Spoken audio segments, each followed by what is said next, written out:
Neurons communicate with one another or function by changing their resting membrane potential.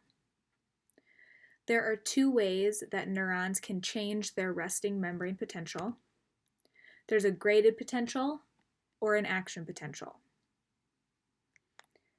A graded potential is a short-lived, localized change in membrane potential. So a graded potential is a brief or short-lived, localized change in the resting membrane potential.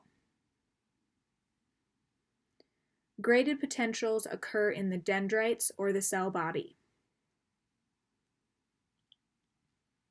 So a graded potential is a brief, localized change in the resting membrane potential that occurs on the dendrites or the cell body of neurons. The term graded means that a graded potential can vary in strength. So graded potentials can have varying strengths. A graded potential with a greater strength is going to be a graded potential that produces a larger change in that resting membrane potential. So the larger the change in the resting membrane potential, the more strength that graded potential has. The smaller the change in the resting membrane potential, the lower the strength that graded potential has. Graded potentials are also decremental. Decremental just means that the strength of a graded potential is going to decrease with distance. So graded potentials are these short-lived or brief localized changes in resting membrane potential that are occurring in the dendrites or the cell body. They are graded, which means that they vary in strength. So a graded potential could be strong if there's a large change in resting membrane potential, or it could be weak if it has a small change in resting membrane potential. Graded potentials are also decremental, which just means that the strength of that graded potential is going to decrease with distance. Graded potentials are ultimately leading to action potentials. So graded potentials are accumulating on the dendrites or the cell body. Those graded potentials are going to spread along the dendrites in the cell body and move towards the axon hillock. Remember that that axon hillock is where the axon connects to the cell body of the neuron. So graded potentials are these brief or localized changes in resting membrane potential that are spreading along the neuron dendrites or cell body and working their way towards the axon hillock. Once at the axon hillock, if that graded potential is strong enough or has a large enough change in the resting membrane potential, it could then trigger an action potential, which is going to be the next way that we can change the resting membrane potential. So the whole point of graded potentials is to accumulate on the dendrites or the cell body, move towards the axon hillock in order to elicit an action potential. So graded potentials lead to action potentials. Graded potentials could be one of two types. They could be what's known as a receptor potential, if that neuron is synapsing or communicating directly with a receptor, in which case that receptor is then going to actually cause that change in resting membrane potential on the dendrites or the cell body. Or it could be a postsynaptic potential. So in a postsynaptic potential, this is where two neurons are communicating with one another. One neuron's axon terminal is synapsing or communicating with the dendrites in the cell body of another neuron. So in other words, one neuron is trying to pass an action potential to another neuron. So the axon terminal of one neuron is going to synapse with the dendrites or the cell body of another neuron. That action potential is going to be passed to the next neuron in the form of a graded potential, which will then lead to an action potential on that next neuron. So we're going to come back to graded potentials when we get into propagation of action potentials, as well as synapses a little bit later. So for right now, I want you to know that graded potentials are these brief, localized changes in resting membrane potential that are occurring on the dendrites or the cell body. They vary in strength, so they're graded, and they decrease with distance, so they're decremental. Graded potentials are going to lead to action potentials on the axon. An action potential is a brief reversal of the membrane potential, followed by a rapid return to the resting membrane potential. So an action potential is a brief reversal of the membrane potential, followed by a return to the resting membrane potential. Action potentials are not graded. They are always the same strength. Action potentials are also not decremental, which means that they do not decrease in strength with distance. So action potentials differ from graded potentials in that action potentials are always the same strength, so they are not graded. And they are also not decremental, which means they are not decreasing their strength with distance. Action potentials also differ from graded potentials in where they're located. Action potentials in neurons occur exclusively in the axons. So in neurons, action potentials are exclusively occurring in the axons. Whereas in graded potentials are occurring in the dendrites or the cell bodies of neurons.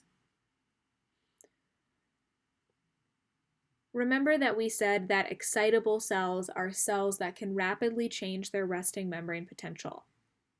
So that includes not only neurons, but also muscle cells. So realize that we've already talked about one instance where an action potential occurs in a muscle cell, and that's at the neuromuscular junction. So we said that at the neuromuscular junction, a neuron is passing an action potential to a muscle cell to stimulate that muscle cell to contract. So realize that action potentials could be present in both neurons and muscle cells, so really any excitable cell. Action potentials are also called nerve impulses. So we're going to use the terms nerve impulse and action potential interchangeably. So now we're going to look at how we measure an action potential and what it looks like.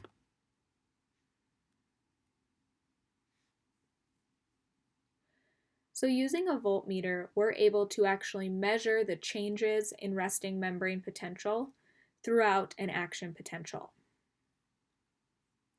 So this diagram here, this graph, is showing you the events occurring during an action potential. So on the x-axis, it's showing you the time.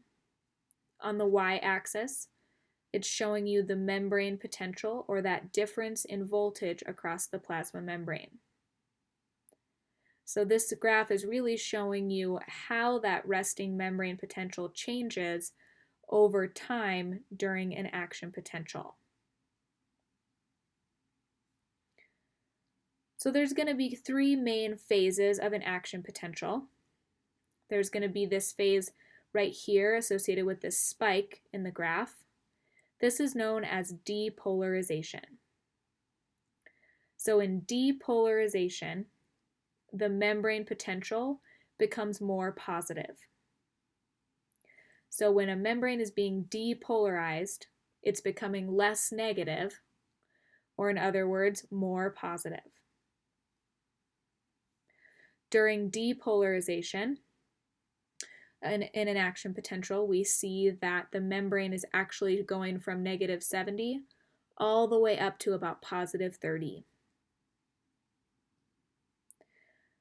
The next phase of an action potential is repolarization.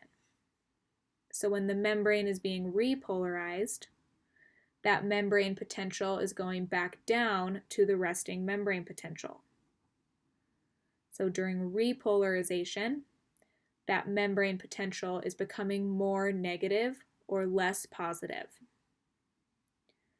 So during repolarization, that membrane potential goes from about positive 30 all the way down to resting membrane potential.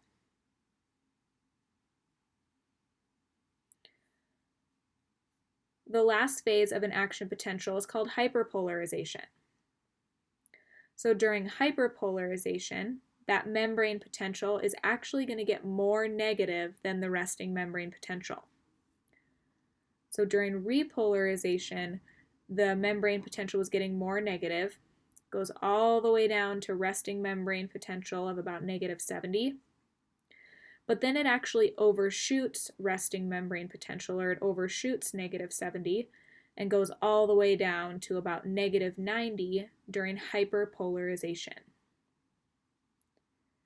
Eventually, we're then going to come back up to our resting membrane potential, and then another action potential could be generated. So in depolarization, the membrane becomes more positive.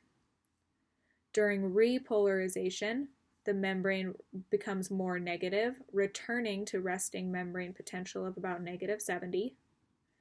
And during hyperpolarization, that membrane is going to get more negative than the resting membrane potential, or it's going to overshoot that resting membrane potential, going from about negative 70 to about negative 90.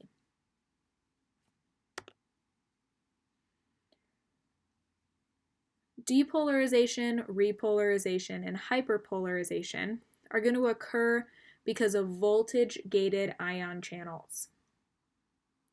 So voltage-gated ion channels are only going to open at a specific voltage.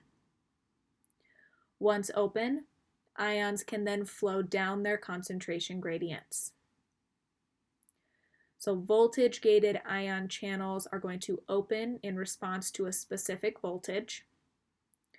They're going to allow ions to move freely or passively down their concentration gradients. So depolarization is going to be caused by sodium entering through voltage-gated sodium channels.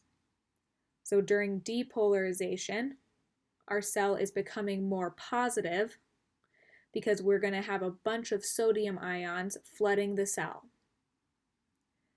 Those sodium ions are entering through voltage-gated sodium channels. During repolarization, we're going to have potassium leaving our cells through voltage-gated potassium channels.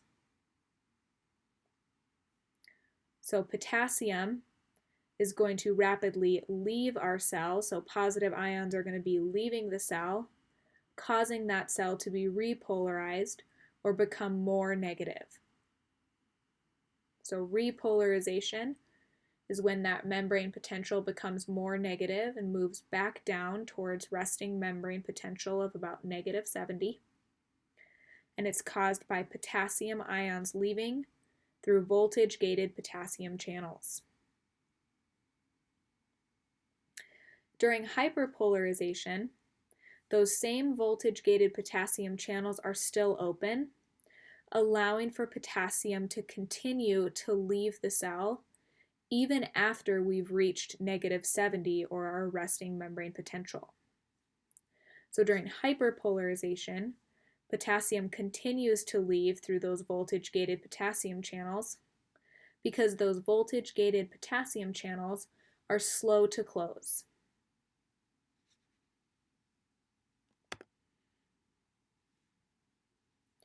So our two key players in action potentials are going to be our voltage-gated sodium channels.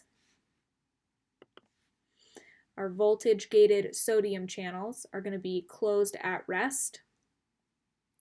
They're going to be opened by depolarization. So they're voltage-gated, which means that in response to a change in voltage, right, or in other words, depolarization, those channels are going to open, allowing ions to move according to their concentration gradient. So they're going to be opened by depolarization, and they're then going to allow for sodium to enter the cell. Voltage-gated sodium channels are quick to close, or quick to open and quick to close.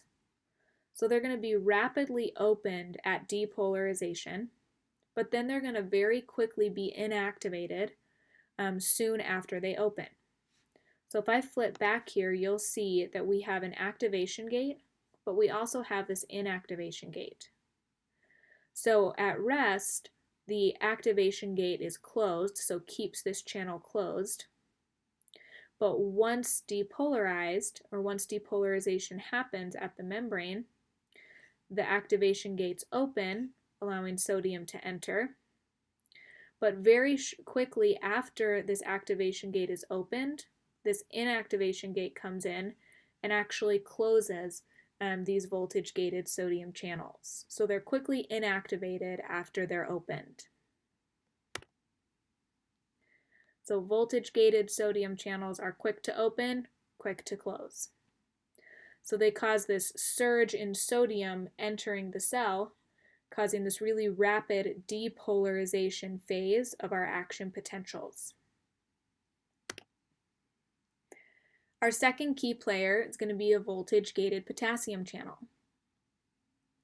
Voltage-gated potassium channels don't have that inactivation gate, so they're not going to be as quick to close. Voltage-gated potassium channels are slow to open and slow to close. So voltage-gated potassium channels are kind of sluggish.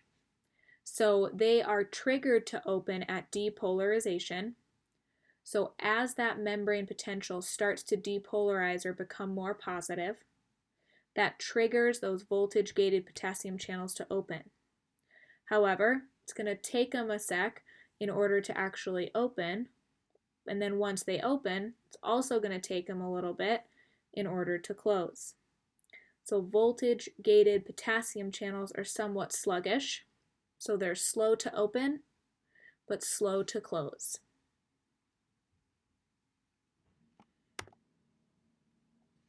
So we'll walk through our sequence of events at an action potential.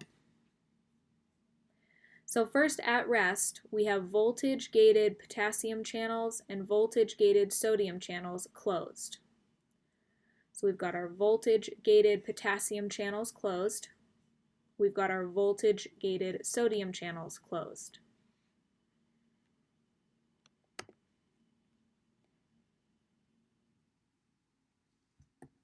When there's sufficient stimulus, there's going to be a depolarization of the membrane potential to about -55.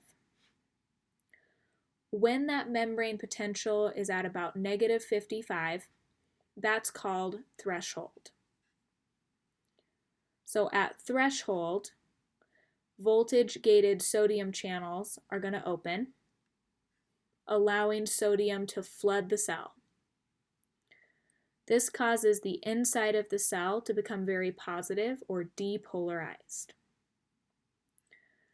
So in response to sufficient stimulus, the membrane potential is going to become more positive to the point of about -55 millivolts. That's called threshold. So at threshold, or -55 millivolts, a bunch of voltage-gated sodium channels are going to open, causing this surge in sodium to enter the cell. This causes that drastic rise in resting membrane potential from -70 to about +30. So when I say sufficient stimulus, what I'm really referring to is the graded potentials. So remember that graded potentials vary in strength. So a stronger graded potential has a stronger difference or a stronger change in that resting membrane potential. And so graded potentials lead to action potentials. Graded potentials occur on the dendrites and the cell body, and then they're going to move along the neuron plasma membrane towards the axon hillock. So graded potentials will accumulate at that axon hillock, and then if sufficient, or if they're a large enough magnitude to reach about negative 55 millivolts, so if they cause a brief or localized change in resting membrane potential of about negative 55 millivolts, that's called threshold, and that initiates an action potential. So a sufficient stimulus to cause threshold is going to be a stimulus or a graded potential that brings the membrane to about negative 55 millivolts. Anything below negative 55 millivolts is considered subthreshold, and it's actually not going to elicit an action potential. So in other words, it's not going to open enough voltage-gated sodium channels to cause that really rapid spike or depolarization of our neuron plasma membrane. So what's really happening at threshold is there's this positive feedback cycle causing tons of voltage-gated sodium channels to open. So at about negative 55, right, that's depolarized slightly. So it's become less negative, more positive. And at that point, we have voltage-gated sodium channels that are opening in response to that depolarization. As those voltage-gated sodium channels open, it's causing sodium to flood the cell, causing more depolarization, opening more voltage-gated sodium channels.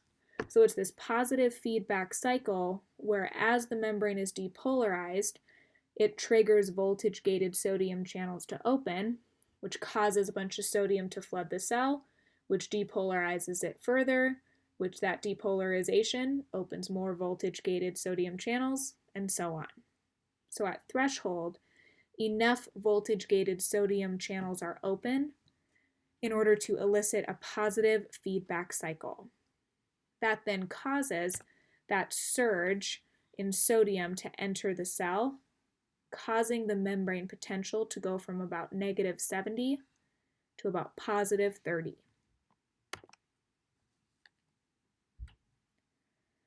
Voltage-gated sodium channels are going to close very quickly. So voltage-gated sodium channels open at depolarization, but then they're going to be very quickly inactivated by that inactivation gate. Voltage-gated sodium channels are going to close by inactivating, and at about the same time, voltage-gated potassium channels are actually going to open. So voltage-gated potassium channels are triggered to open at threshold or in response to depolarization, but remember that those voltage-gated sodium channels are going to be slow to open and slow to close, so they're kind of sluggish.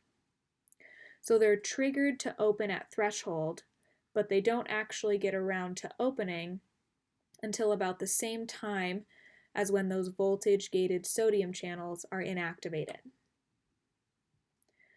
Once those voltage-gated sodium channels open, that causes potassium to then leave the cell.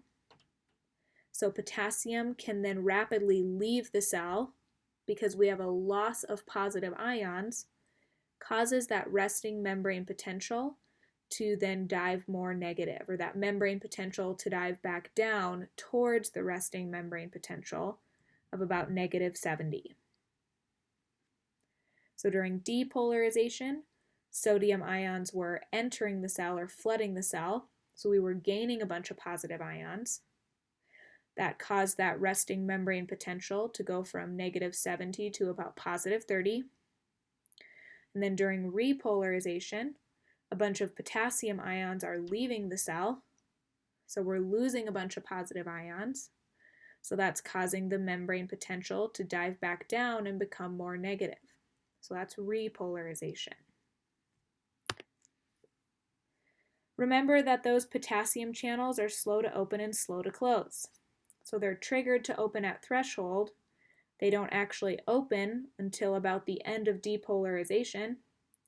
And then they're going to stay open until we've actually overshot our resting membrane potential, and then they're going to close. So potassium channels are going to close slowly, which means that it's not until we reach a membrane potential of about negative 90 millivolts, so we've overshot that resting membrane potential of negative 70 by about 20 millivolts, that these potassium channels are ultimately going to close. Once these potassium channels close, the sodium channels are then also going to reset, and we have another action potential that can then be initiated.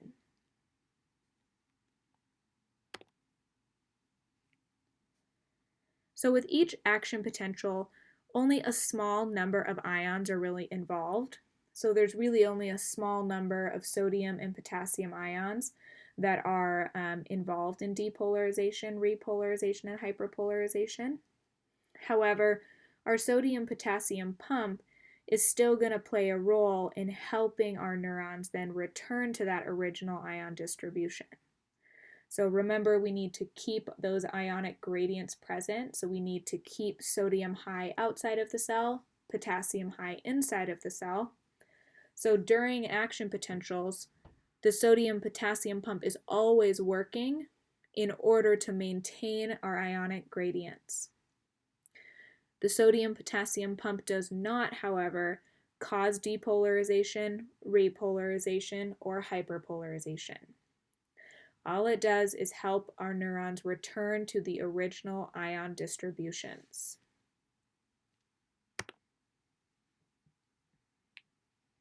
So we could also look at an action potential in terms of differences in the membrane permeability. So an action potential is caused by changes in membrane permeability at the plasma membrane. So depolarization is going to be caused by an increase in sodium permeability. Repolarization and hyperpolarization are then going to be caused by an increase in potassium permeability. So the resting membrane potential, or the membrane potential in general, is going to be impacted based on the ion concentrations as well as the permeability of the membrane. So we can change that voltage across the plasma membrane by changing the permeabilities to different ions. So an action potential is a rapid reversal of the resting membrane potential caused by an increase in sodium permeability, followed by an increase in potassium permeability.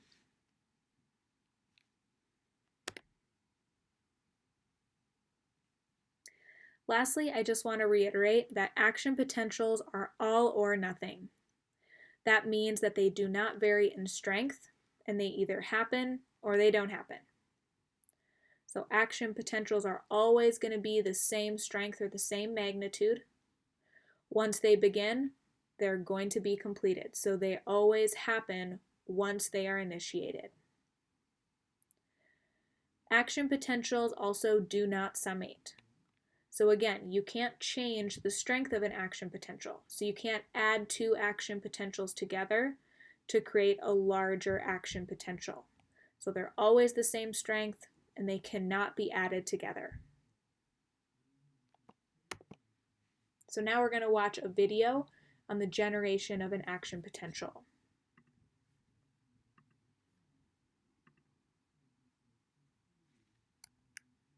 Neurons send signals over long distances by generating and propagating action potentials. Most action potentials originate near the axon hillock of the cell body, in the initial segment of the axon. It then travels the entire length of the axon.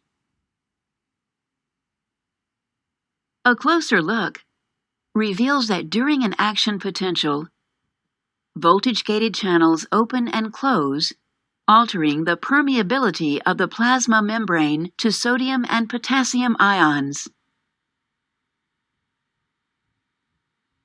A threshold stimulus changes the shape of the voltage-gated sodium channels, causing their activation gates to open. This event marks the beginning of phase 1 of the action potential known as depolarization. As sodium ions diffuse into the axon, the membrane potential becomes less negative. This causes more voltage-gated sodium channels to open, and the membrane potential soars to plus 30 millivolts. At this point, two key events occur. The inactivation gates of voltage-gated sodium channels close, and voltage-gated potassium channels open. These two events mark the beginning of phase 2 of the action potential, known as repolarization. As potassium ions diffuse out of the axon, the membrane potential becomes negative again. However, the membrane potential continues in the negative direction, going beyond the resting state of minus 70 millivolts. This marks the beginning of phase 3 of the action potential, known as hyperpolarization. During this phase, voltage-gated potassium channels close and all voltage-gated sodium channels are released from inactivation. By the end of this phase, ions move through leak channels only and the membrane potential returns to the resting state of minus 70 millivolts. The neuron is now ready to fire another action potential. Summary: generation of an action potential. A threshold stimulus opens voltage-gated sodium channels. Sodium ions diffuse into the axon, depolarizing it to plus 30 millivolts. Voltage-gated sodium channels close, and voltage-gated potassium channels open. Potassium ions diffuse out of the axon, repolarizing it to a negative value. The membrane potential briefly hyperpolarizes. Voltage-gated potassium channels close, and the membrane returns to the resting state of minus 70 millivolts.